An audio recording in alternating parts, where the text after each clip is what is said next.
Chhattisgarh express news में इस बार हमारे संवाददाता अभिषेक साहू के साथ खास बातचीत के लिए दुर्ग रेंज आईजी श्री रामगोपाल गर्ग जी हैं। यह वीडियो उन विद्यार्थियों के लिए है जो यूपीएससी और पीएससी की तैयारी कर रहे हैं। गर्ग जी ने क्या कहा, ईमानदारी और पूरी निष्ठा से तैयारी करने पर ही सफलता मिलती है। उन्होंने पंजाब के बठिंडा शहर में रहकर पढ़ाई पूरी की। बाकी जानकारी आप हमारे संवाददाता अभिषेक साहू के साथ कुछ सुने। दुर्ग रेंज आईजी श्री रामगोपाल गर्ग जी की बातें। नमस्कार, मैं अभिषेक साहू और आप देख रहे हैं छत्तीसगढ़ एक्सप्रेस न्यूज। हमारे चैनल में आप सभी का स्वागत है। और आज के खास बातचीत में हमारे साथ है दुर्ग आईजी जो भी प्रभार के रूप में है श्री रामगोपाल गर्ग जी। तो आइए हम उनसे कुछ चर्चा करते हैं। और ये वीडियो उन स्टूडेंट के लिए भी खास है जो पीएससी की तैयारी कर रहे हैं, उनके लिए भी वीडियो खास है। तो सर नमस्कार, हमारे चैनल में आपका स्वागत है। धन्यवाद जी, बहुत बहुत थैंक यू।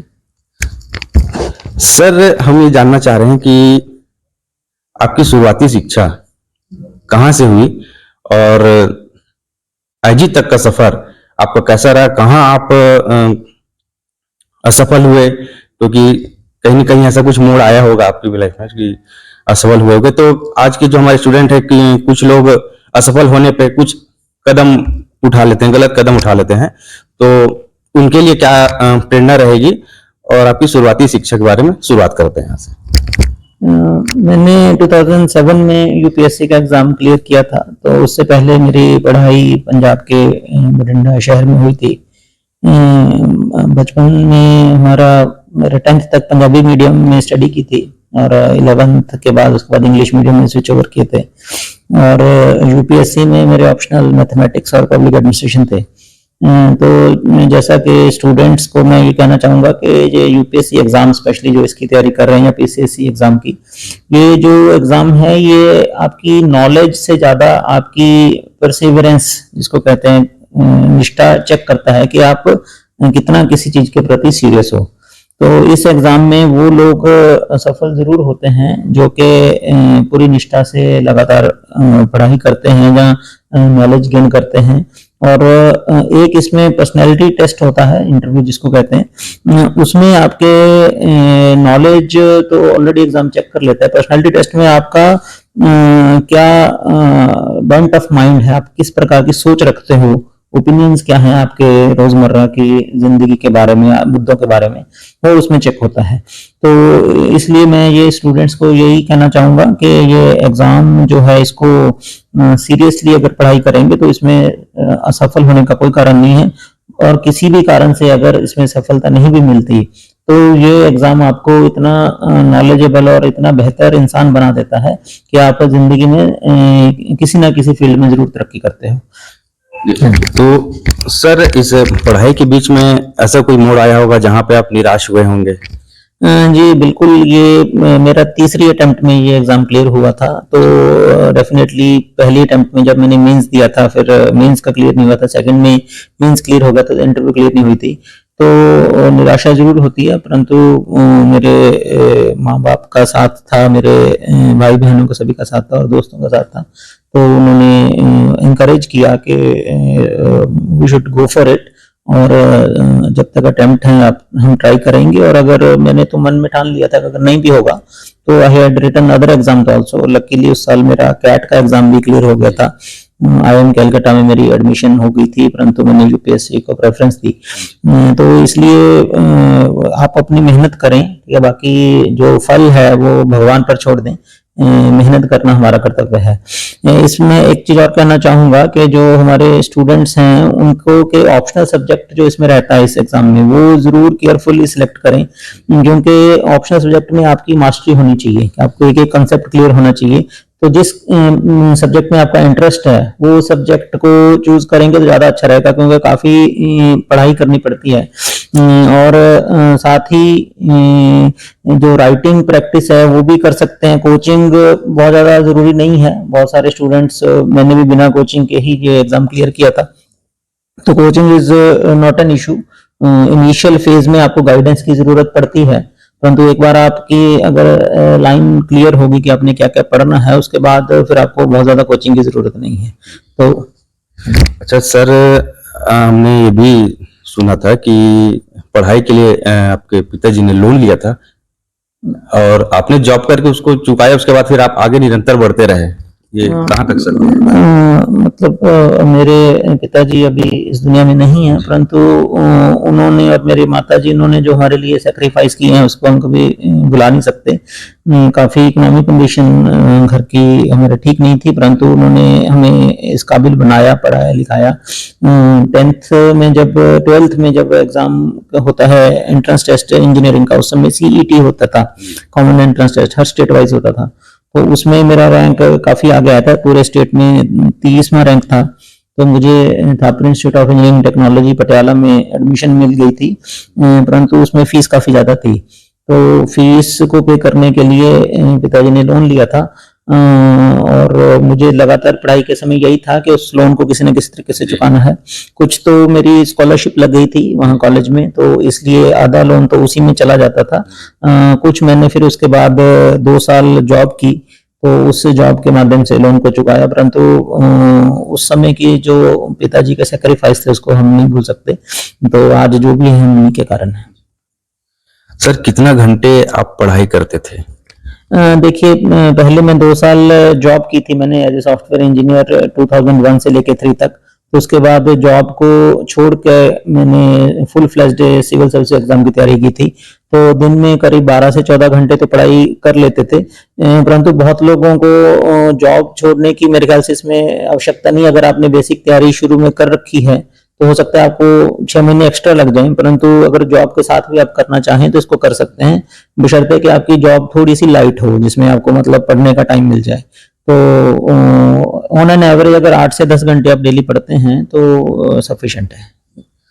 तो सर आपको पहला छत्तीसगढ़ कैडर अलाउट हुआ, तो पहली पोस्टिंग कहाँ थी और आप क्या चीज को उपलब्धि मानते हैं कि? सबसे पहली posting as a probationer Rajnandgaon जिले में थी।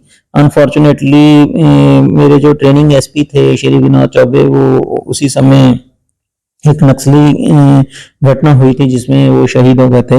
उनसे मैंने बहुत कुछ सीखा था, मतलब बेसिक पुलिसिंग जो है, कैसे थाने का कार्य होता है, जिसको कि फ्यूचर में SP को सुपरवाइज करना होता है। तो छोटी छोटी चीजें, इन्वेस्टिगेशन से लेके लॉ एंड ऑर्डर से लेके पेट्रोलिंग, क्राइम प्रिवेंशन, हर एक चीज को उन्होंने बहुत अच्छे से सिखाया था। तो मैं उनका ऋणी हूँ, और इनफैक्ट हम सब लोग उनको बहुत श्रद्धांजलि पूर्वक याद करते हैं। उसके बाद मेरी पहली posting as ASP SDOP Bijapur रही। फिर मुझे पहला जिला एज SP गरियाबंद मिला था। गरियाबंद में मैं 2.25 साल रहा। वहाँ पे हर एक IPS ऑफिसर के लिए जो फर्स्ट डिस्ट्रिक्ट होता है वो सबसे यादगार होता है, तो मेरे लिए भी सेम था। तो वहाँ पे 2.25 साल। यहाँ पे रुकूंगा मैं। वहाँ पे आपने कई थाने भी खुलवाए।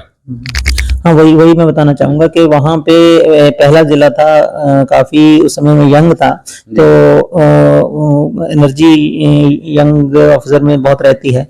तो बहुत हमने ऑपरेशन किए, फोर्स नहीं, वहाँ पे 300 लड़के नए रिक्रूट हुए थे।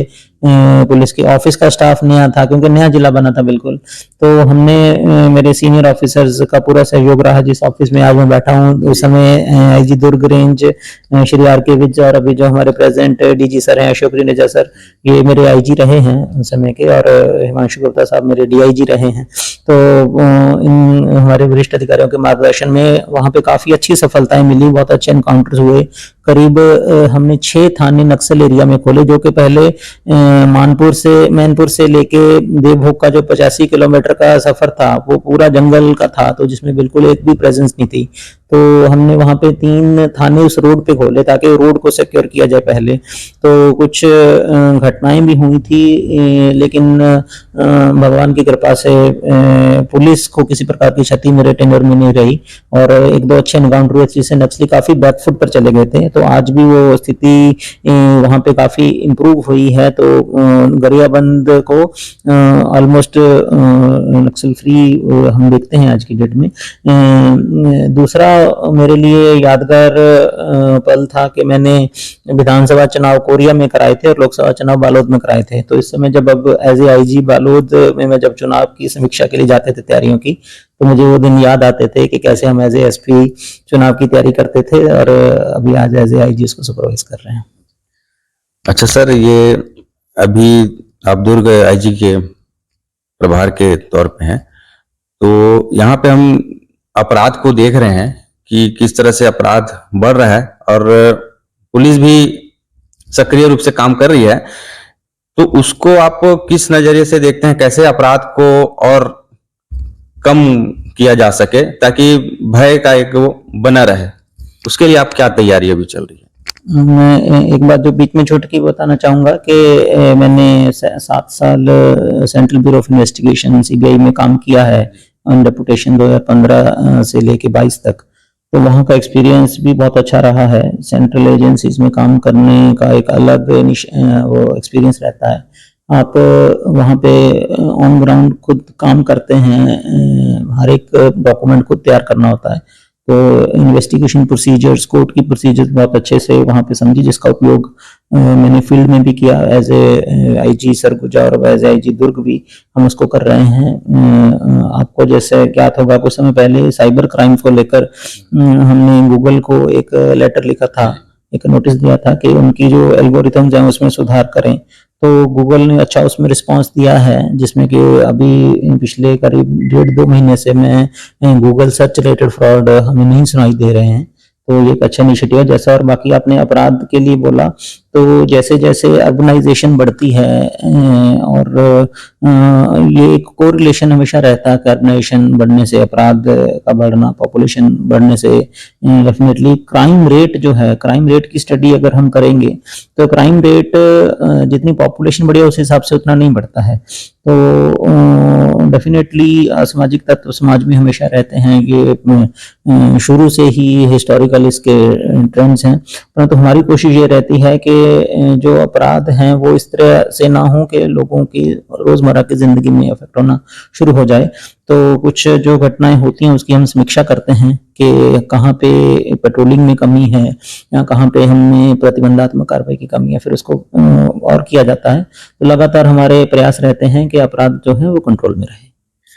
अच्छा सर, ये अपराध से चर्चा हो रही है तो थोड़ा सा मैं जानना चाहूंगा कि अपराध कोई व्यक्ति करता नहीं है, लेकिन वो मजबूरी में कोई अपराध कर देता है, उसके बाद फिर उसे मौका नहीं मिल पाता है कभी वहां से निकलने का। तो उसके लिए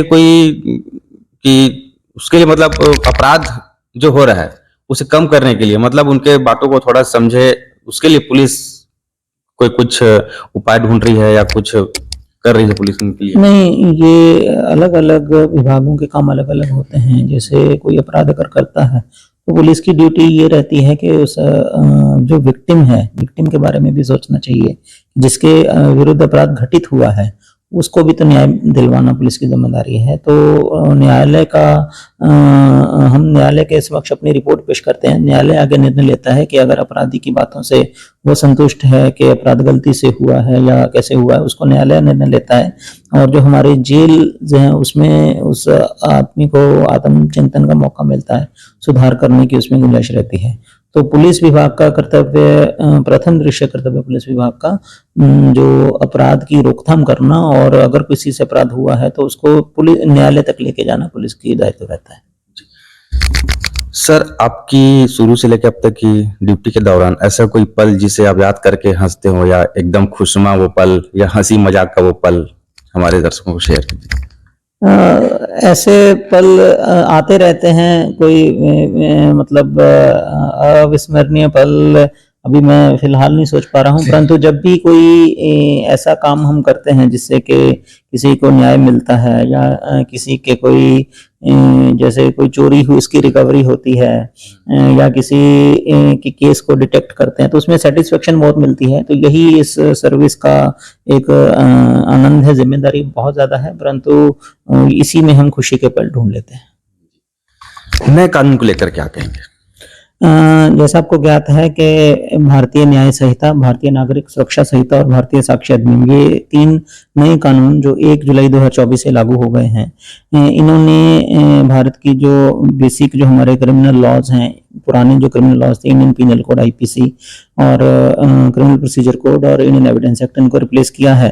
तो जैसे कि नाम में ही स्पष्ट है कि पहले भारतीय दंड संहिता थी, तो अभी भारतीय न्याय संहिता है। तो दंड से न्याय की और ये कानून लेके जा रहे हैं, जो जिसमें कि विक्टिम सेंट्रिक अप्रोच उसको रख के, विक्टिम को सेंटर में रखकर इन कानूनों को परिभाषित किया गया है। तो हमारे जो संसद की मंशा है कि विक्टिम के बारे में सोचकर ही सारी कार्रवाई हो, चाहे वो पुलिस हो, चाहे वो न्यायालय हो, प्रोसिक्यूशन सभी उसी के बारे में सोचकर आगे की कार्रवाई करें, तो ये नए कानून उस और बढ़ रहे हैं। इसमें कुछ प्रावधान ऐसे हैं जो कि आम जनता को, विक्टिम को सपोर्ट करने के लिए बहुत ही लाभकारी हैं और पुलिस की भी अकाउंटेबिलिटी उसमें ज़्यादा फिक्स होती है।